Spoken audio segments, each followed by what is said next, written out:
Сегодня забрал вкладыш для барбекю. Сейчас сделаем угли и посмотрим, как будет потом камин работать. Сейчас подготовим жар для мяса, пожарим и сделаем потом каминчик. И будет тепленько и уютненько. Посмотрим. Вот в режиме камина. Мяско пожарили. Сидим, отдыхаем. Греемся. Получаем удовольствие.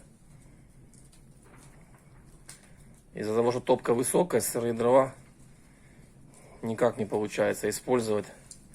Поддымливает. Да даже при сухих топка высокая получилась.